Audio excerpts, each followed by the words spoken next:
Awareness is not enough for people to really feel the importance of something. It's more bodily, more physical, and it's spiritual. You feel present, not distracted. As simple as hiking through the mountains and seeing a great view. Artistic moments, because Artistic moment. I love that. Nature can be a form of art in itself, an advanced way of awareness. Welcome to MAGICademy podcast. Sebastian is a creative art director and immersive and creative media artist. He's been working in the industry for over a decade, bringing cross-disciplinary experiences, cross-industry experiences, and trying to find ways to help anchoring people in the present moment through the technologies of interactivity, storytelling, art, immersive technologies. He has been working with United Nations, Red Bull, Amsterdam Fashion Week, and hopefully he get to travel sometimes with the mission around the globe. That would be super fun. Why Danoo? In this world of a lot of distractions, especially digital distractions, social media, Yes. and digital noise, we wanted to bring more presence to people's lives. Nu is basically a translation. In Dutch, we would say het nu, but it would Nu? yeah, het nu is the correct way of saying the now in Dutch. The nu was easier for a lot of international people to say, and it would probably make more sense to a lot of people abroad. It was a nice sort of in between staying true to our Dutch heritage and also tailoring to like an international audience and clientele. I love that. That reminds me of the book by Eckhart Tolle, The Power of Now. I would say that art can really help to stop people in their tracks. My background is in art. I am a media artist, and I have a background in quite some disciplines. I've been in a different life, a performing artist, a musician, but I've also organized nightlife events. I've made sculptures. I've made films. So I think art, or maybe in a broader sense, creativity and creation, is something I gravitate towards. Creativity that wonders people, that maybe is a bit different, that is challenging people in maybe a conceptual way or maybe in a visual way. It's a good way to get people's attention and to have them stop and rethink or reassess themselves, the world, ideas. So from a strategic point of view, art or creativity is a good vehicle to bring people to the present moment. It's not only art.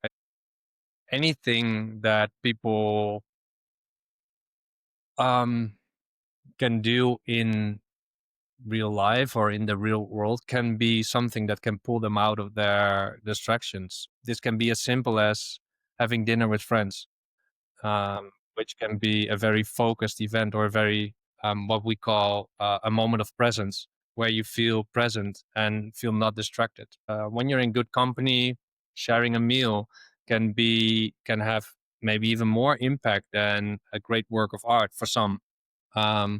Or a walk through nature, seeing, like hiking through the mountains and seeing a great view from the top of the mountains, can have the same impact.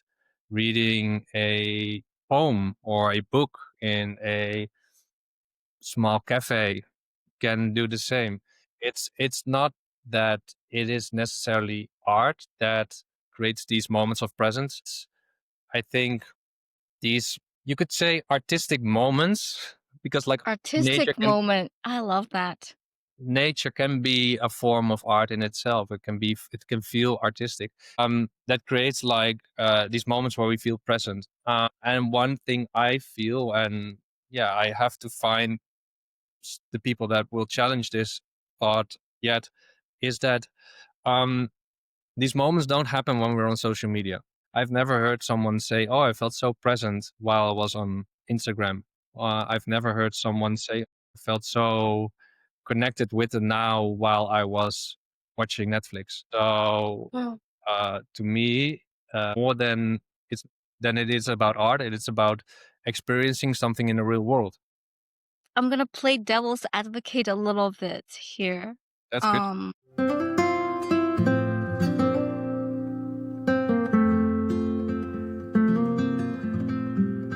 When people say some like immersed in the virtual digital space, like maybe in the Instagram, people just keep scrolling through all kinds of like shorts, or like TikTok or YouTube shorts. Netflix, people are able to submerge in the stories that the episode is all about. Is that type of experience sort of like immersion, like a digital immersion? Maybe not on the healthy side, or is there a possibility for us to recreate like near reality sort of immersion even in a digital space? Yeah. So I think, first of all, good question. I struggle a lot with the word immersive. It's kind of a buzzword right now. It's getting thrown on every event right now. Like every event is an immersive event.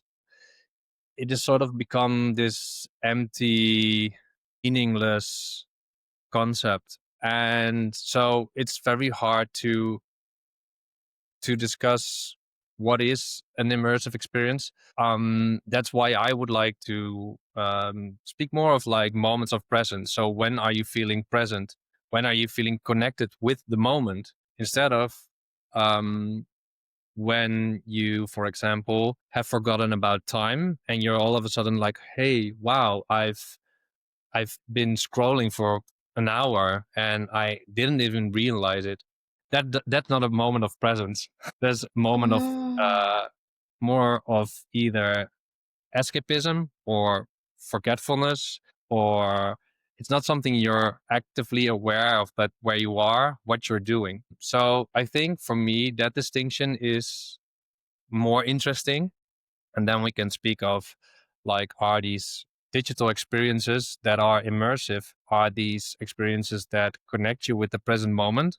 Or are these mm, experiences that make you um, forget about that present moment? Is mm, it escapism, or is it entertainment? Which, there's nothing wrong with entertainment. There's nothing wrong with a night of Netflix, but is it meaningful in that sense? And mm. I think if you would consider it from that perspective, and yeah, I think social media, a lot of social media, or a lot of Netflix shows, or a lot of gaming is not primarily designed to make you feel present and in the moment and appreciative of the moment. It's more something to, and maybe to relax or to forget your day job, or to sort of don't worry about the things you had during the day.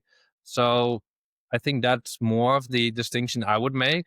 And I would also argue that, especially for organizations or for brands or for people that want other people to connect with them, I would say they should aim for creating moments where people are in the present with them, because that's more Mm. meaningful than just entertaining people and letting them having a good time and forget about what they've been doing. Because then you're That's true. part of that stream of entertainment and noise that is already part of people's lives too much, and you can become one of those touch points in people's lives where there's not really any resonance with them. So needs to have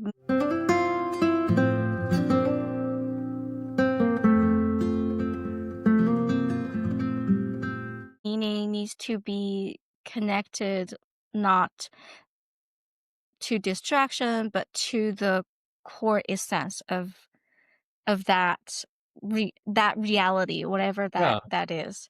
Yeah, what I would like Mm. to argue, and this is something I'm still working on this concept. I'm not totally sure how this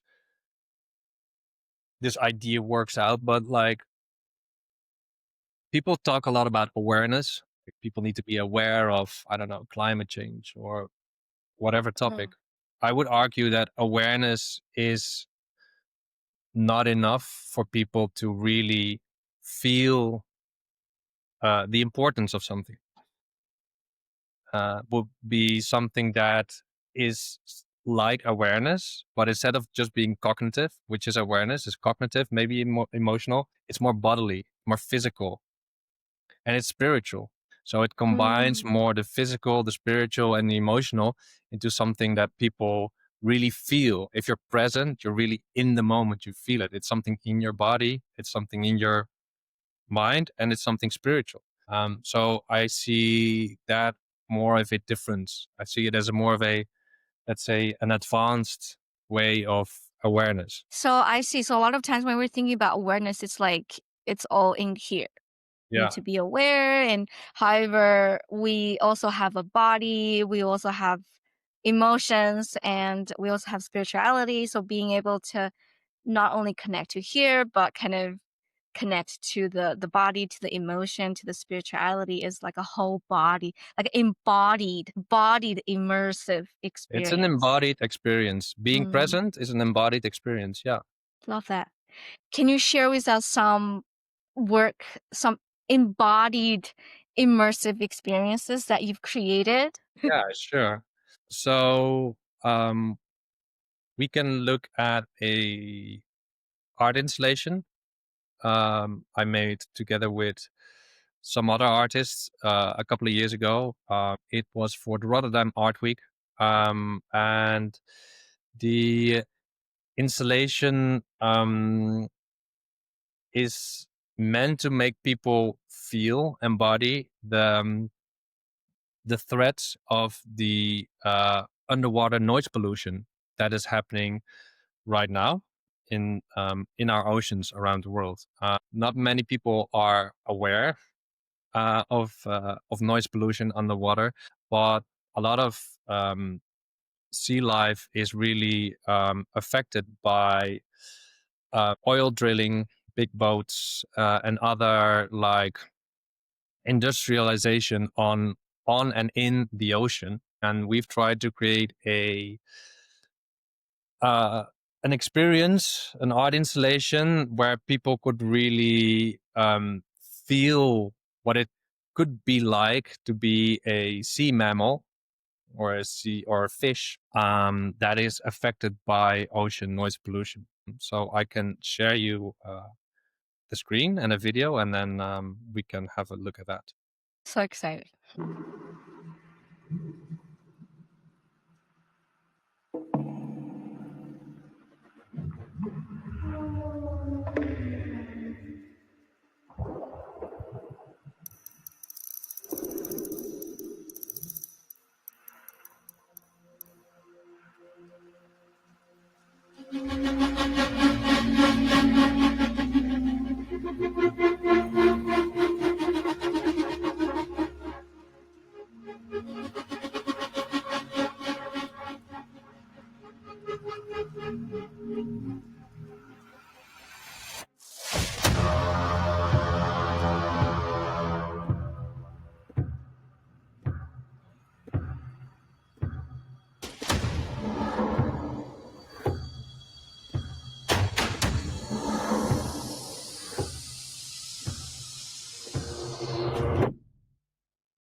I need a moment to extract myself from that. If I were the mammal, I probably won't sleep well. That's for sure. Yeah, we had some people that, well, it was the reactions were quite visceral, like quite like because this is a video and you already get like a sense of the loudness of the, especially the audio, but the experience was actually made so you see people could walk into the space. And the space had, I believe, 16, if I'm correct, a grid of 16 LED light poles, so like little light towers, lighthouses. And each light pole had a 360-degree speaker above it and down. Altogether, the speakers created a surround sound 360 degrees soundscape. So when you entered the space, you were really inside the audio. That in combination with the quite loud sound design and the sound effects of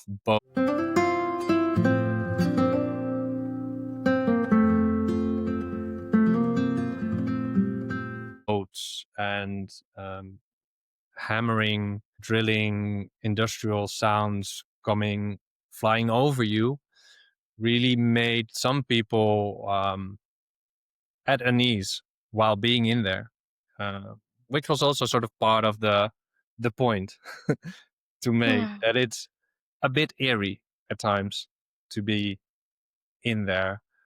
So where you see at the beginning of the video, it starts quite light, quite in some sense fragile, with very thin sounds. It's serene.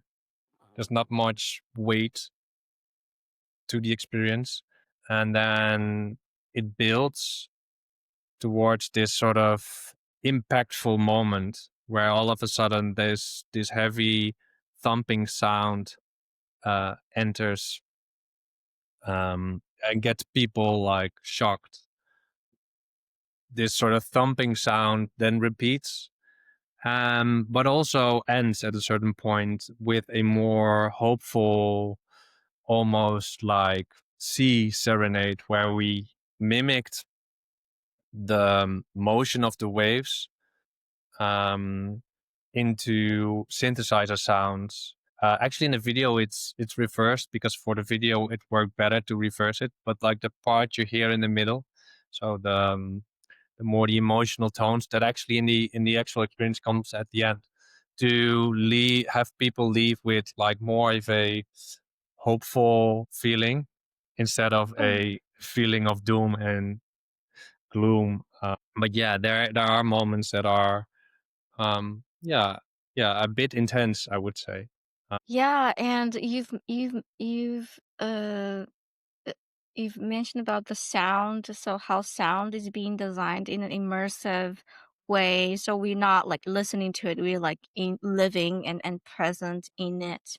You've used lights, like blinking, sometimes the frequency of it, the intensity of it changes. What are some, I would say, like, is there a formula? Is there some framework that whenever we're thinking about creating this immersive, embodied immersive experience, here are a few elements that needs to be present, like sound, immersive sound, and the light, or it really depends? Yeah, I think it really depends. I think for something to work, you need to know what story you want to tell or what message Mm. you want to tell. So in this case, it was very clear that it was about noise pollution on the water. So that's your framework. And then from there, how I like to work.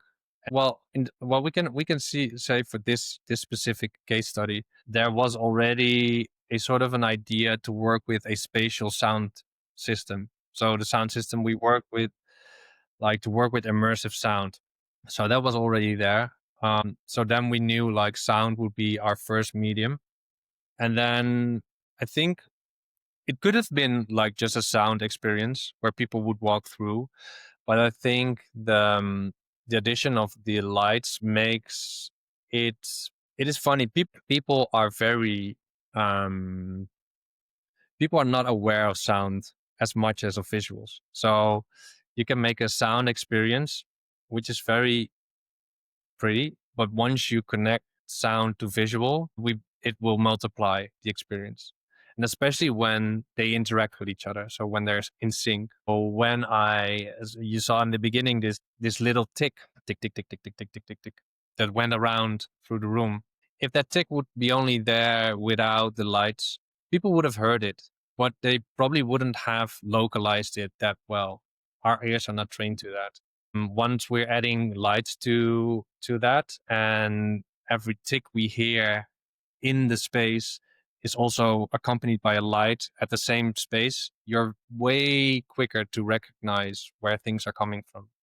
So the experience becomes more, I would say, three-dimensional, more spatial, by combining the interactivity between lights and sound. This is not always what you need. I mean, it's not a formula for an immersive experience. I've made an artwork that had no interactivity, that had no sound, that was just a sculpture.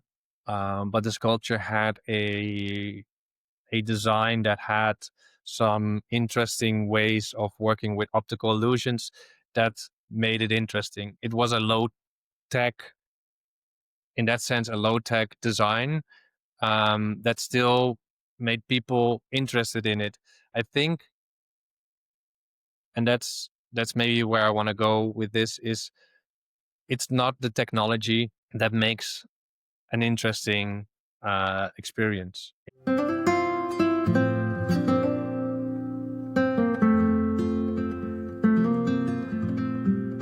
It's understanding what you want to tell, your storytelling, and then understanding the tools you have and use them in a clever way. And I always like to strip things down to a certain core, and try to keep it as minimal and as sort of basic as possible. Because like a lot of immersive, like a lot of people that say they make something an immersive experience, or like, but in general, a lot of experiences or designs or whatever, people tend to over rely on the technology or on all the bells and whistles, and we have 20 speakers and hundreds of lights, and we can do pyrotechnics, and we have projection mapping. All those things have no impact if you don't know what you're trying to accomplish in that moment. So I think that's my philosophy, at least, that um, form follows function. And then it's really cool to work with super cool tech. And then it's really cool to work with like this sound system that was really unique, and these really unique custom made lights. Then you can also work with something really stripped down, because you have a good sense of what you want trying to tell. You don't need much. You can use it in a very elegant way. Beautiful. As we look into the future, you kind of tapped into the concept a little bit.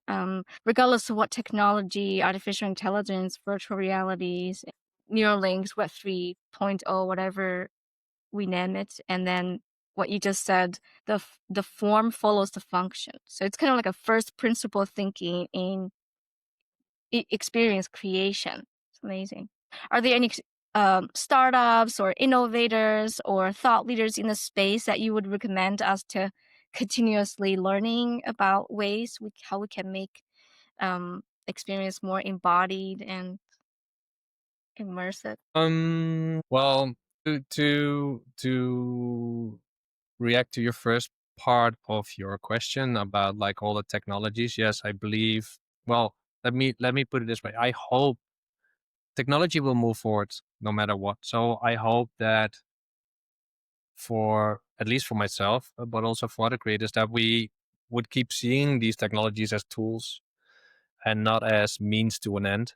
Yeah, I use AI technology, AI image generations, to conceptualize ideas, or to even in my own design processes, and it's really nice, because it helps you. It creates speed. It creates ways to brainstorm with yourself, with your Mm. computer, but it is a tool. If you don't know what you're using the tool for, it becomes meaningless.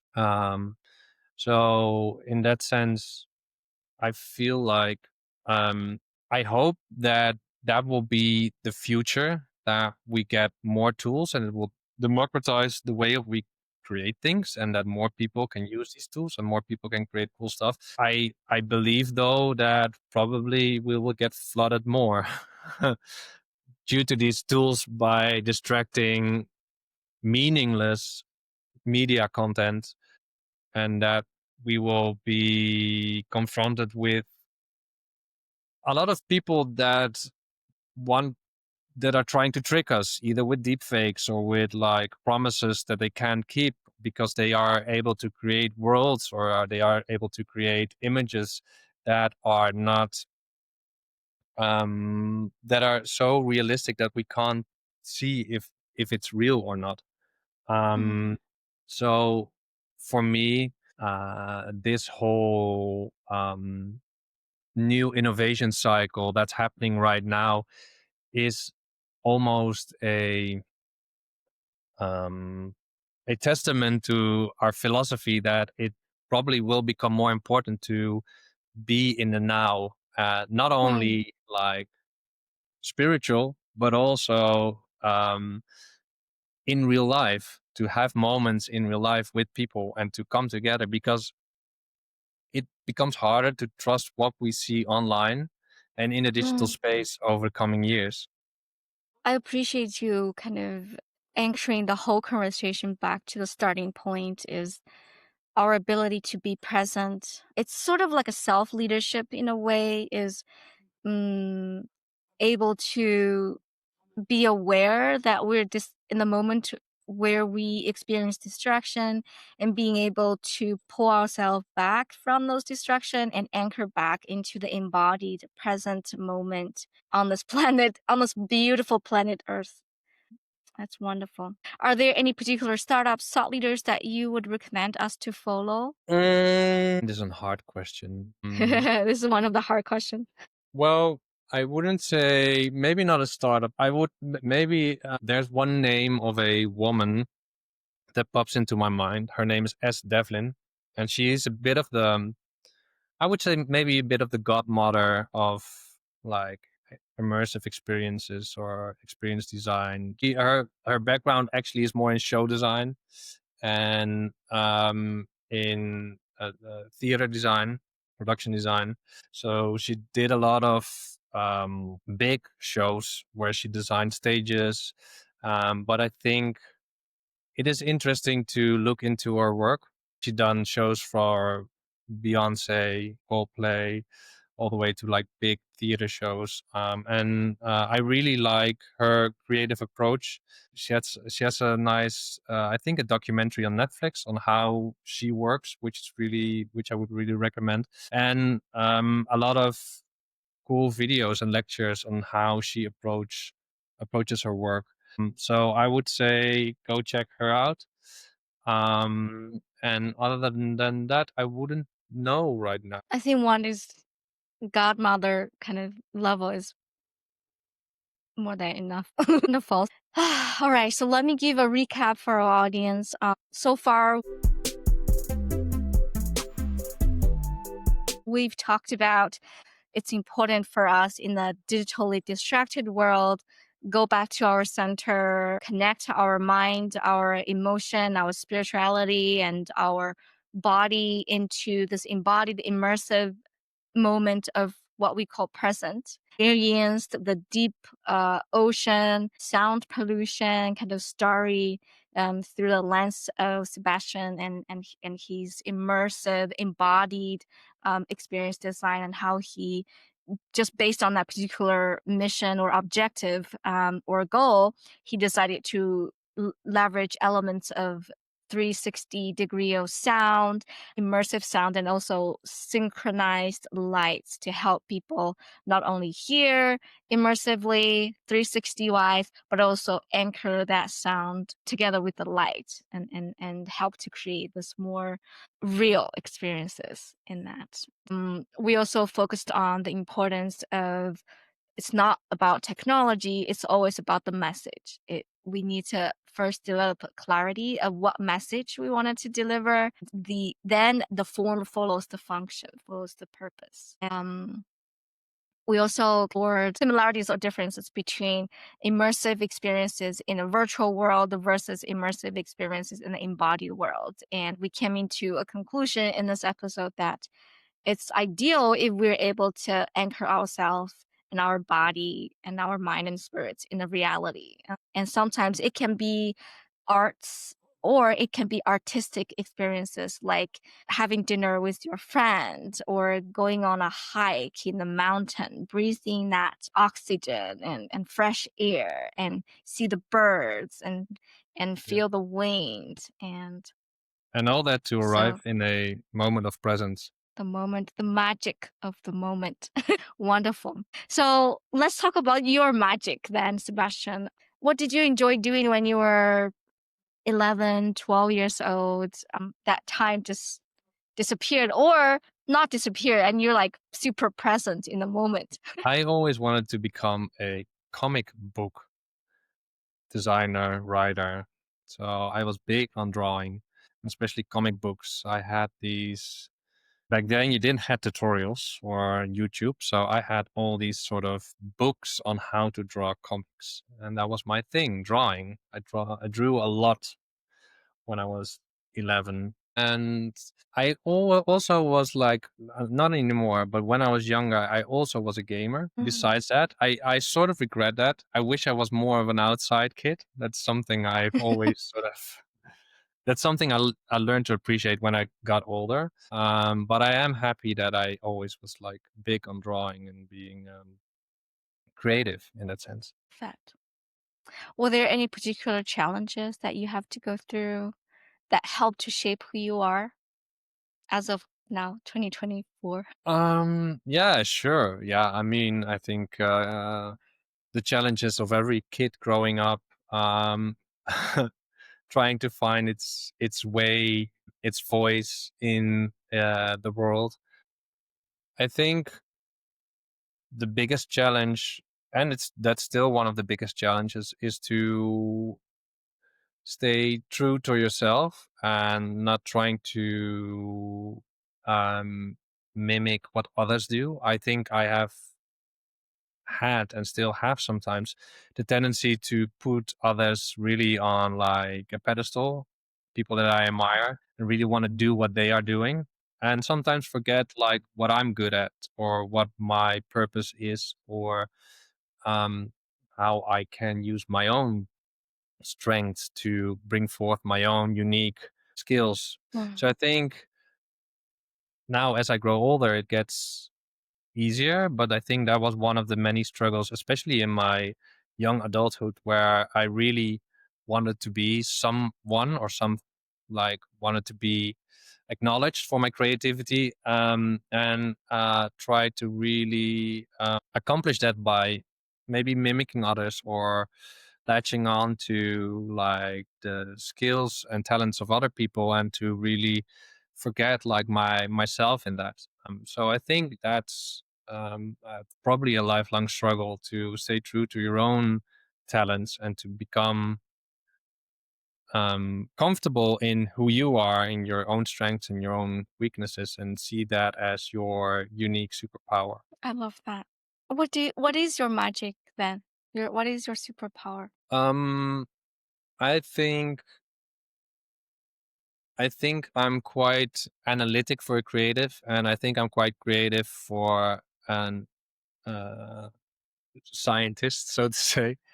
So I've also a background in I've done my master's in economics and entrepreneurship. So there is this sort of more scientific side to me, more of a learning analytical side to me.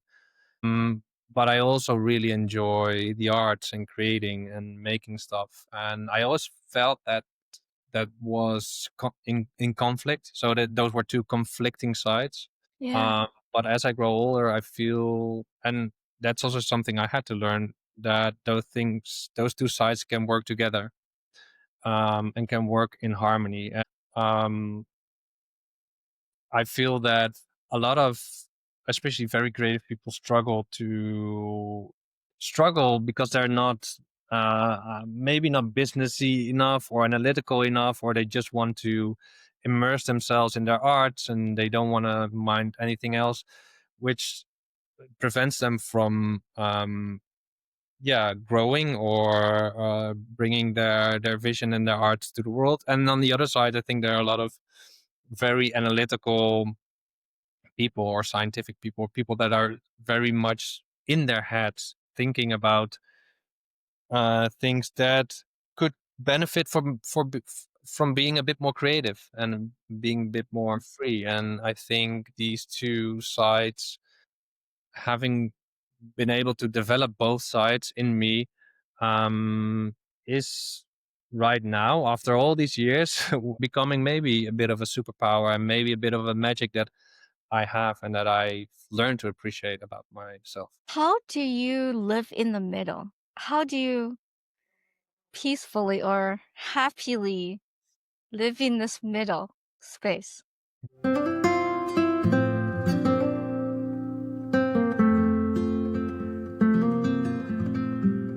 That's a good question. I think, Non-binary, yeah, non-dichotomous. yeah, you have to make space for both in time. So you have to allow yourself to, uh, I mean, you can't switch like on a day, you can't switch 3 times between being creative and then being like, I don't know, working on your taxes or doing some strategy sessions and then be super creative again. I mean, that's impossible. So you have to sort of, or at least I have to, block out certain parts of the week for certain tasks, and also like block out certain parts of my year for certain projects. And also, I think you should try to avoid to overcomplicate things. I think a lot of things can be solved by making things more simple. So the creative process doesn't have to be super complicated. When I was really, the moments when I was really invested in creating, it also became the moments where it became really complicated. Whereas Mm. now I know I have a sort of a limited time where I can create. It has to be simple, quick, effective. I want to create something. It's for the sake of making something I like, something I consider beautiful or interesting. So those moments also have to, there needs to be some energy in those moments, and that can only happen when it's when you approach it with a like a simple and an easygoing mind.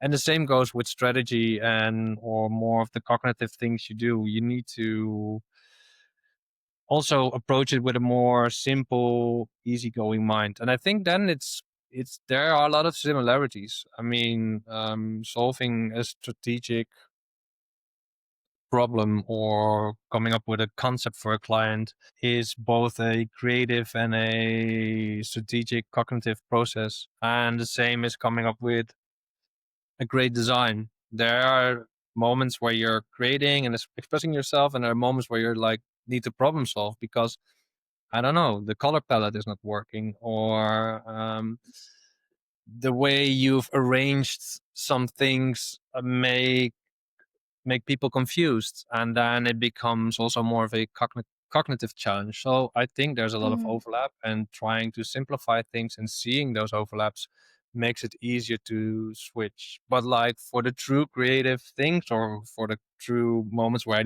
I want to study, I want to learn something, yeah, I block out different parts of my week or of Mm. my year. I love that. I think allowing the space itself gives us permission to practice what we need and also have the simple mind. Don't think too much about it. This is your space. Do it.